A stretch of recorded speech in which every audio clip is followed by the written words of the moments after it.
of the championship series. Enrico Villanueva lumusot and a double-handed slam by Enrico Villanueva. Wrestling the Purefoods not holding more. As you look at how they scored in the first 3 quarters. Well, it's a third period, partner, no? Red Bull's defense limiting Purefoods to only 18 points. And in the third quarter, Purefoods shot only 32% from the floor. Malaking pagbabago yun, no? Oo. So nakita nga natin yung depensa rin ng Red Bull talagang humigpit na usul sa third quarter. Pero si James Yap, umatake rin yan. Oh! Sinasabi natin, DM3 sa bulan. Mula sa pinalagas na TM. Power to the people. Kaya naman MVP yan. And what a way to douse that rally by Red Bull. Galing sa labas, yung tira ni James Yap. Victory sa inside, nabitawan na bola. Loose ball. Dive, tumayib siya ni Kabinaba. And may timeout.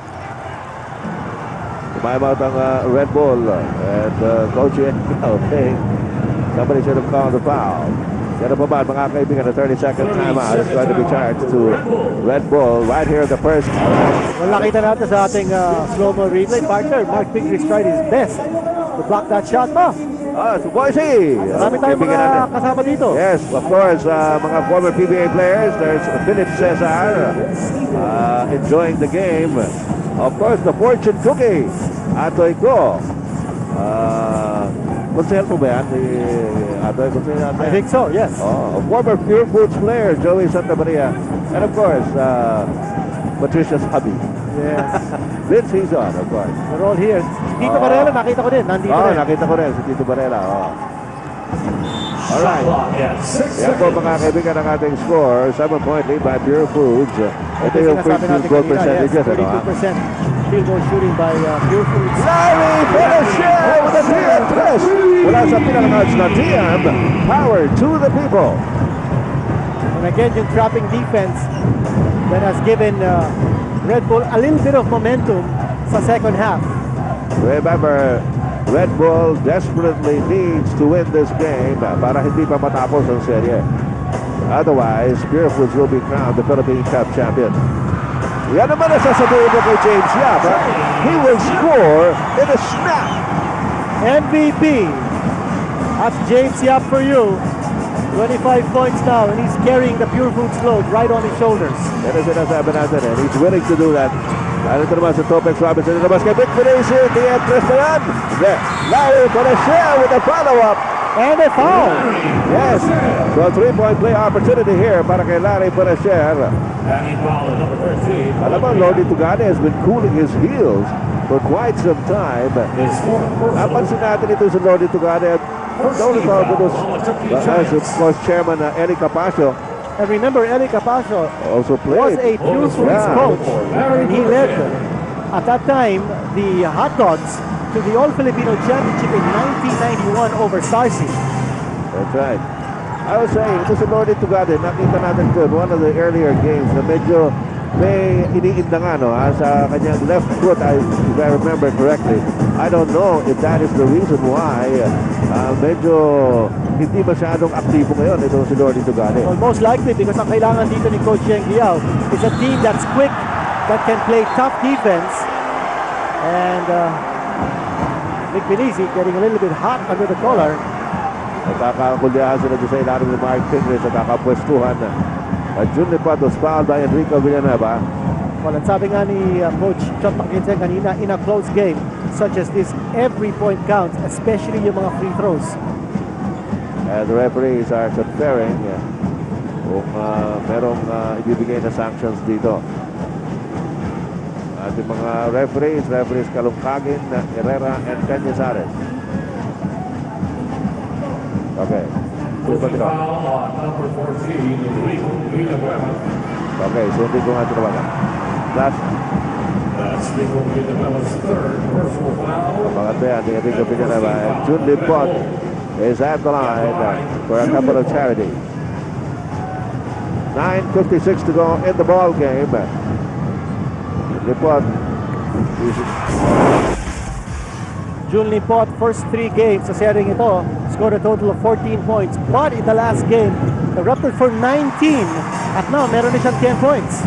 And he gives Purefoods a 5-point lead at 79-74. 9 minutes and 49 seconds to go. Cyrus Baguio pulls up. Pinabas kay Larry Bonasher. Bonasher against James Yap. Binigay kay Enrico Villanueva against Jun Lipot. Villanueva with a spin. Wala. He gets it back. He puts it up. Yes! And now Red Bull beginning to assert itself underneath the boards. Offensive rebounding, defensive rebounding. Yan ang kailangan nila.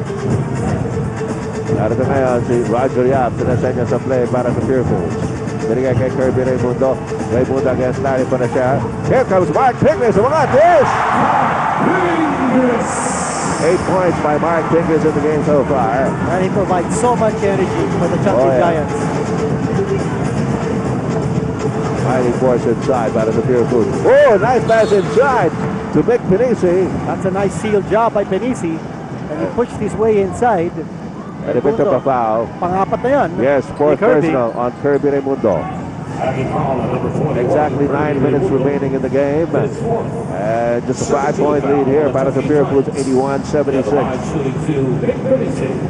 Some anxious moments here for Purefoods as Red Bull is now... One more for Vic Penisi. 81-78. The lead of Purefoods down to only 3. This is the closest that Red Bull has come to the lead of Purefoods in a long while. Roger Yap. Mark Pinkness gets it back for them. Binigay kay Roger Yap. 9 seconds on the shot clock. Kerby Raymundo. Too much juice behind that shot. Dahil po na siya, nakita sa Cyrus Baguio. This is what he likes to do. And he draws the foul for Mark Pinkness. That's going to be number 3 on Pinkness. Foul on number 15, Mark Pinkness. His third Cyrus Baguio pupunta ngayon sa free throw line. 8 minutes and 36 seconds to go. And the lead of Purefoods is just 3 now at 81-78.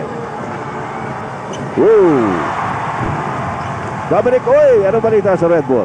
Itong Red Bull just wants to keep the game close. Sabi na, hindi nila tayo pwedeng tambakan to have a chance to win. At sabi niya, just like what Cyrus Baguio did, you have to take it strong. Hindi tayo pwedeng magpa-intimidate dyan kay Mark Pinkness. Well, that's exactly what Mark Pinkness does best. Ano lang, sabi nga natin, bato-bato rin ito. And he jumps high and he blocks shots. Ano ito, si Kerb, back to Pinkness! We were just talking about you. Pinkness in double figures.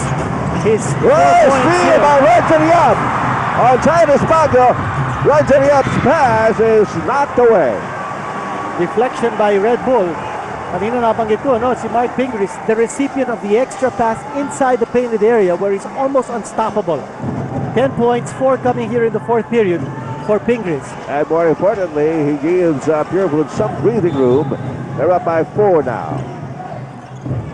Kerby Raymundo, tama kay Enrico Villanueva. An isolation para sa kanya. Here he goes. Whoa! Block by Enrico Villanueva. Kabit na kabit.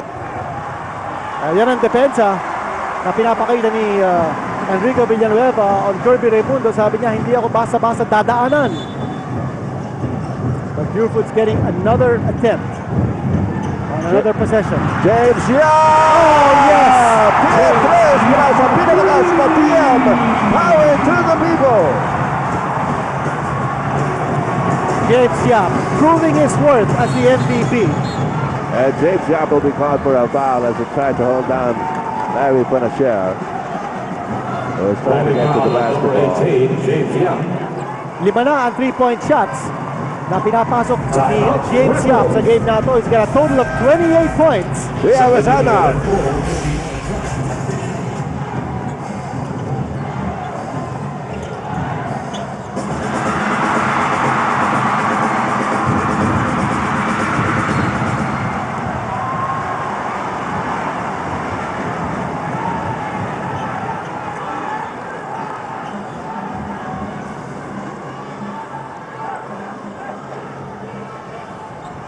Steal and counter steal. Kanina nagawa ng Red Bull. Pagkatapos natapik naman ni Topex Robinson ang bola. But it will stay with the Purefoods. Richard, ano pinag-usapan nila Coach Ryan Gregorio? Well, alam mo din, Ed, dun sa huddle ng Purefoods, they're trying to chunky check their emotions.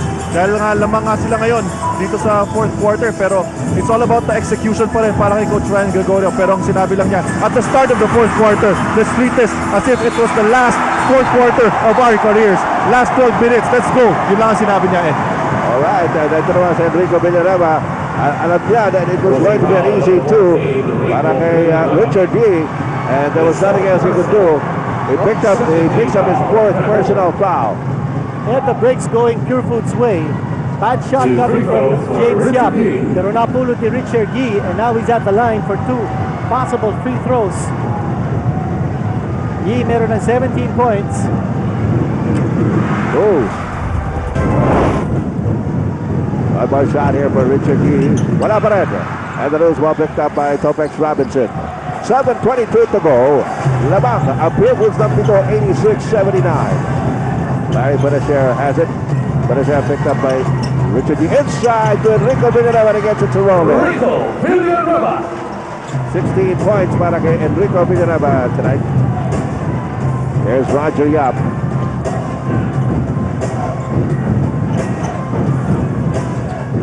Lumalabas si James Yap. James Yap. Lalabas kay Pingris. Pingris turning around. One-hander by Mark Pingris. Kerby Raymundo with the offensive board. And lalabas kay Richard D. They've got a fresh 24. Roger Yap. Nataka na bola. 6 minutes and 39 seconds remaining in the game. Kerby Raymundo against Enrico Villanueva. Raymundo goes up. Wala. Junti Venezuela para sa rebound. Venezuela forward to Topex Robinson. Nilabas kay Junti. Has a 3-point shot. Wala. Enrico Villanueva with the offensive board. He goes up. This is the shot. And Kerby Raymundo has it. Raymundo might have hurt his foot going down from that rebound, and he asked for a timeout. Either he's winded or he might have hurt his foot. Yes. Kanina nakita natin, again an isolation play for Raymundo, but he has not been able to score off those isolations. Alright. Doing a good job underneath the boards. We have a timeout.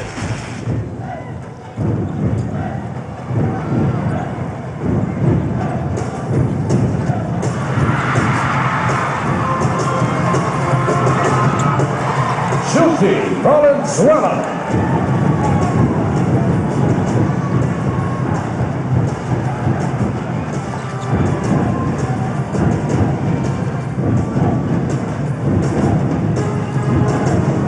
While you were away, nakaagaw sa Selena Cruz and Junti Valenzuela scored on the break. Mark Pingris in stride, gets the 2 points back. And we got word that Kerby Raymundo is actually suffering from cramps. Sean Atkinson, ano nangyayari ngayon sa palagay mo? I think Purefoods is winning the battle on the board, especially the offensive board. As we saw in the last play, the Mark scored another second chance point. That's right. Ito naman ngayon sa Vic Benitez on the outside. They desperately needed that 3-point shot. Didn't get it. And again, the rebound. Taken in by the Purefoods Chunky Giants. 5 minutes remaining. It's a 5-point lead here para sa Purefoods. Well, very clear that Red Bull needed to dominate the boards to be able to fuel its attack. But it's not happening now.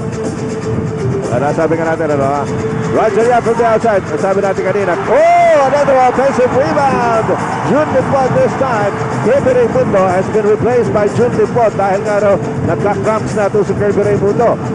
Pero Jun Lipot is holding his own. He wants that championship badly. Jun Lipot against Vic Benitez. Out of 4 seconds, and he tries to get away. And there's a foul called. Vic Benitez. Again, alam ng Purefoods kung paano nila i-attack ang depensa ni Vic Benitez. Move him outside and then drive against him. Exactly yun ang ginawa ni Jun Limpot in picking up that foul. Makikita natin si Alan Kaidig, Samboy Lim, Hector Calma, tsaka si Mr. Robert Non, Assistant Vice President at San Miguel. Mga legends na bato to that. Sama na rin natin si Mr. Robert Non, the legend. Alvin Patrimonio, of course, on the bench for Purefoods. He is certainly a legend. James goes. And the rebound play, merong loose ball foul. There was a push. Again, Richard Yee. Sino ba? Foul foul number 28, Richard D. Tama, so Richard Yee nga picked up his third personal foul. 4:13 to go. We're approaching the twilight zone sa game na to. And still It's a winning time. 5-point lead by Purefoods. Darius Punacer looking at Enrico Villanova. Hindi may pasa. Pinisi to Serino Cruz to Judy Valenzuela. Valenzuela umatake. Whoa, difficult shot. And again, the rebound. Pigris down with the rebound. Yung field goal percentage ng Red Bull bumababa rito. And again, yung rebounding control of Purefoods so evident here. Giving Red Bull only one attempt at the basket. Yun Lipot has it binigay kay Mark Pingris. Again, napansin natin si Lodi Tugale hindi na pinabalik ni Coach Jen Liao. Yes. And here's another rebound. Offensive rebound once again. This time by Mark Pingris. Roger Yap trying to shake off Serino Cruz. 3 minutes and 22 to go. Roger Yap. Binigay kay Pingris. Pingris goes up. Teka muna. May pito na. Traveling. Violation on Mark Pingris. Chalk up a turnover para sa Purefoods, and in this quarter, parehong koponan with 2 turnovers apiece. And we have a timeout. Timeout, Red Bull.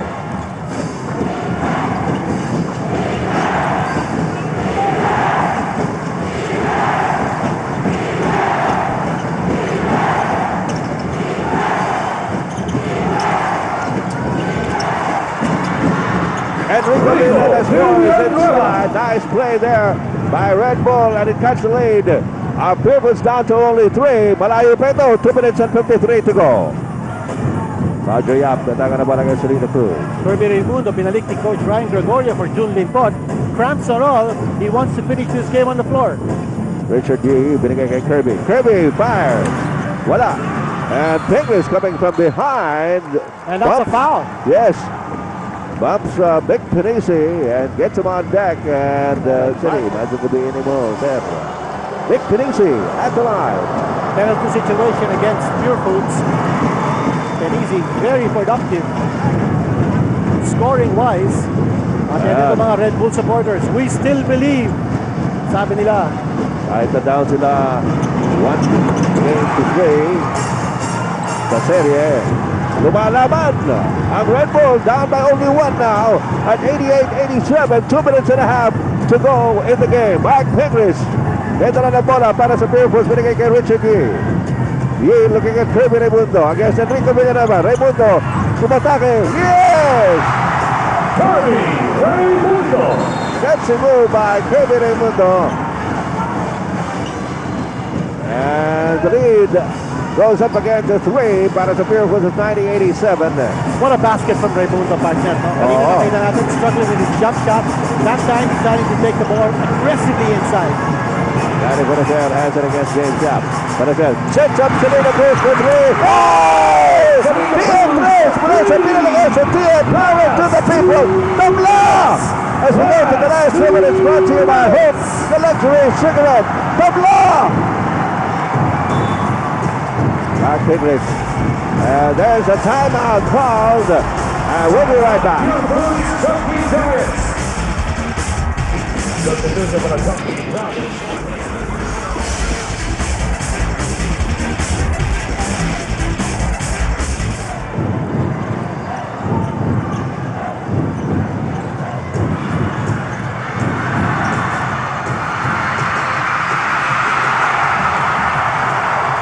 Rebound by Red Bull. Tablaho tayo sa 90 all with a minute and 41 to go. Coach Yeo calls for a timeout. That brings life to a celebration. Okay, Red Bull trying to stay alive. Kanina nakita natin, James Yap playing decoy. Yes, 4-0 in do-or-die games this season. And they are 5-0 in best of 7 series. Yan po ang record ng Red Bull. Alright. Tie ball game at 90 all. Dari Punacer, matanga na bola. They're going to pick the Big Benito. He gets away. Yes! Red Bull is ahead by 2. 92 to 90. A minute and 28 to go. And we have another timeout, this time by Purefoods.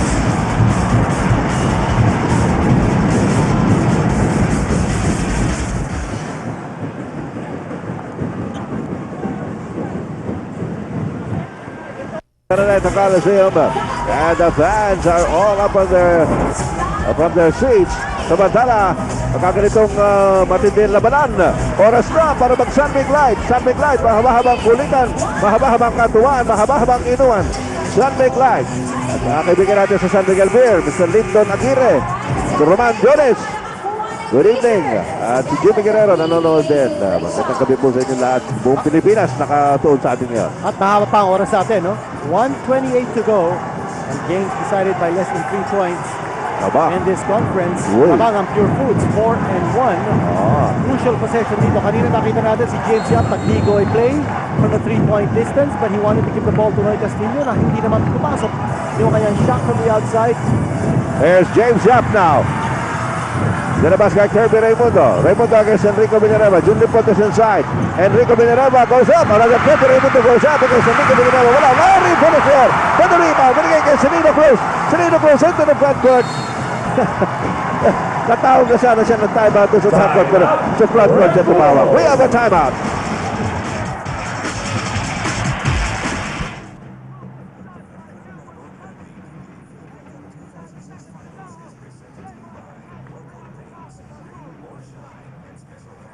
Rebounding. At saka field goal percentage.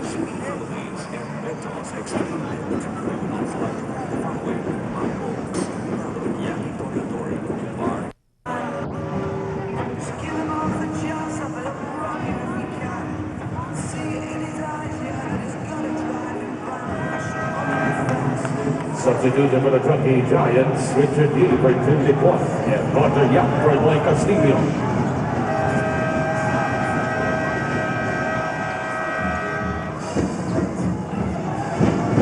Alright mga kaibigan, here's the situation. A minute and 9 seconds remaining in the ball game. Lamang ang Red Bull ng dalawa at 92 to 90. Uy, may power fluctuation dito. Nag-fluctuate yung power natin. Dumilim ng konti dito sa loob ng Araneta Coliseum. May mga namatay na ilaw and mga ilaw na yan, matagal yan bago magsindi. So I don't know if they're going to call an official timeout here. Yes, they are. So, well, nagkaroon tayo ng postponement ng mga laro last week. Ito naman, postpone naman yung last 1 minute and 9 seconds with Red Bull ahead by 2, 92 to 90. And what could be the deciding game? Samantala, ito, panoorin mo na natin a Sig Replicon player of the game. None other than this guy, the MVP himself, James Yap, in action. Ang Astig Replicon player of the game sa Replicon 40, 4 pesos lang, may lakas ng DIY kahit tapos na ang araw. Ito summary ng ating game reset partner, no? Yes. Ang Red Bull still with 2 fouls to give. So, malaking advantage na rito. Astig Replicon player of the game natin, si James Yap, 44 minutes, 28 points so far, and 5 rebounds.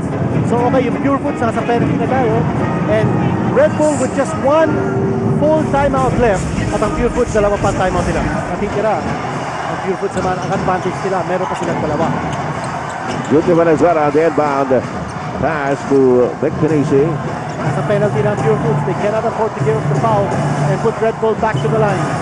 11 seconds on the shot clock. 2-point lead by Red Bull. Nabuubos ng oras ang Red Bull. Yes. Now time is on their side. The setup for Enrico Villanueva. Outside shot! Outside shot by Enrico Villanueva. Who would have thought? Wide open outside shot. For the leader in Enrico Villanueva. Purefoods, Truckee Giants. Alright, a 30-second timeout is called. Alam mo, pinito na, dalawang timeout sa tinawag ni Coach Yengyao na parehong nakumpleto nila ang kanilang mga pinag-usapang play. Si Dr. John Lim. Ano sa likod? Well, that time, hindi masyado nakapag-react si Richard G. But Hindi mo Enrico was akalain wide open. Hindi mo akalain na Na shot titira sa titira. labas. Oo. But he was set up for that shot. Kita-kita natin, no? He was Yes. outside. He didn't make his move on the post-up area. At si Penisi nasa labas din, no? Two big men playing the outside for Red Bull. A big gamble there on the part of Red Bull waiting to get that shot to Enrico Villanueva. Di ba rin kung sa ilalim pero hindi, ito sa labas. Pero such confidence, no? By Coach Yengyao. At saka such unpredictability. Yun ang parating trademark ni Coach Yengyao. A 4-point lead now. And now Red Bull has 2 fouls to give.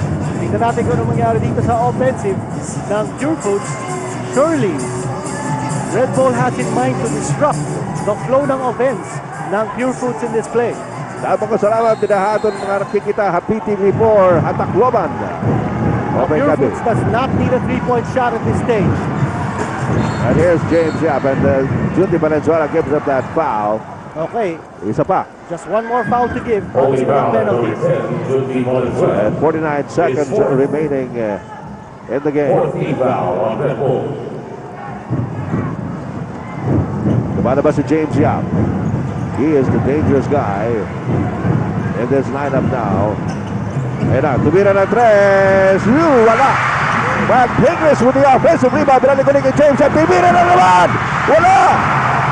And here is Larry Bonachère grabbing that rebound with 33.9 seconds remaining. And Purefoods forced to give up the foul to stop the clock from running. Dalawang sunod na three-point shots. Misfiring for James Yap. A very uncharacteristic, but you know, in this kind of a That's situation, Kerby anything can happen. Raymundo's fifth personal Now foul. the Red Bull fans are alive and cheering and loud. Oh yeah, kanina, tahimik itong fans ng Red Bull. Now they're up by 4, could be more, with only 34 seconds to go. Big contribution here for Larry Bonachère in Oh, the yes. absence of Lordy Tugade. At Hindi na naglaro sa second half, partner. Yes, hindi lang sa puntos ha. He also got some crucial rebounds. One more shot for Larry Bonachère. He makes it. And it's a 6-point lead for Red Bull with only 33.9 seconds remaining. At tumawag ng 30-second timeout si Coach Ryan Gregorio. Let's see how they try to turn this thing around, but it is going to take some doing. All right. Ito. Narito nga ang Giants. We thought they could take it already tonight after leading by 15 points. Pero that victory party is still hanging in the air. With only 33.9 seconds remaining. Labang ang Red Bull ng 6. Do or die ito para sa Red Bull. Napanggit natin yan. 3-1 lead ang Purefoods. And sabi nga natin, the Red Bull has never lost in a best-of-7 series. But Purefoods has come back from a 1-3 deficit to That's win right. a best-of-7 series. Samantala, this is the biggest lead of Red Bull in this game. Ang pinakamalaki kalamangan po ito, ang 6 points na yan. Samantalang ang Purefoods led by as many as 15 points in the third quarter. Partner, yung field goal percentage na sinasabi natin, barometer in this series. At this point, Red Bull is hitting 46%. Sabi natin, one of the winning points of Purefoods was to limit Red Bull to only 40% shooting or less. Purefoods is hitting 39% from the floor. Ito na si Noy Castillo. Castillo, binigay kay Kerby Raymundo. Raymundo takes the 3-point shot. Wala. Loose ball. Kerby Raymundo hands it out to James Yap. James Yap for 3. Wala pa rin. But Noy Castillo grabs it from the corner. Oh, yes. 3-point shot. Wala sa pinalaga sa tiyan. Balik kay Noy Castillo. 15.3 seconds to go. Enrico Villanueva goes up and is fouled by James Yap. But the lead is 3. Yap will go to the line. Enrico Villanueva will go to the line. And only 14 seconds to go. Big 3-point shot by Noy Castillo. They never gave up looking for the 3-point shot. Ayan yung tira ni Noy. The golden boy has found his touch. And the line Ito naman, free throws, yung Rico pitch of the Villanueva. fast break attack. At the foul And Enrico from James Villanueva Yap. fouled by James Yap. 2 shots here for Enrico. 0 out of 3 from the line. Ooh. 0 out of 4. Buhay pa ang Purefoods. 13.9 seconds to go. Hindi pa tapos ito mga kaibigan. A lot will depend on who gets his rebound or if Rico is able to make this shot. Looking for an insurance and he gets the insurance. And it's a 4-point lead para sa Red Bull. At 97 to 93, we have a timeout from Purefoods.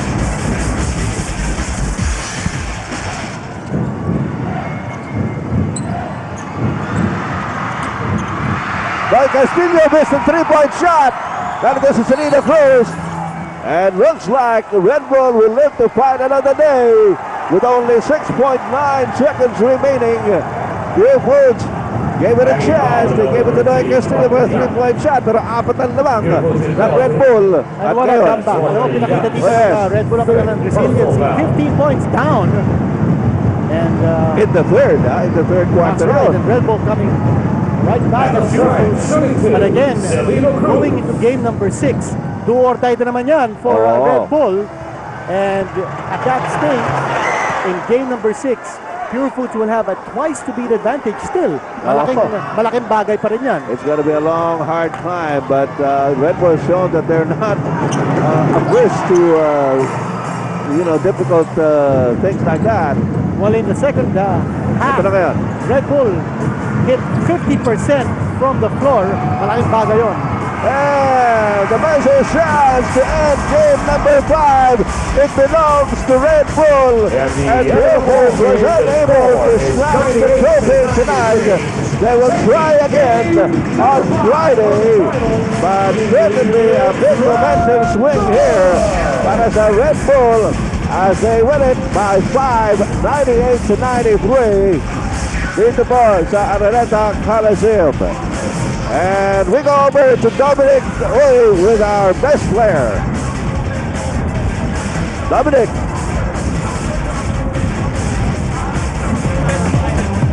Dominic, go ahead. One game at a time, mahirap bumalik to 3-1 pero sa isa lang kaya naman yan. Nagawa na yan before, so why not do it again? All right, congratulations again. And now, can you do us the honors of Xing out game number 2? All right, and that's the second game that Red Bull has won in the series. They're down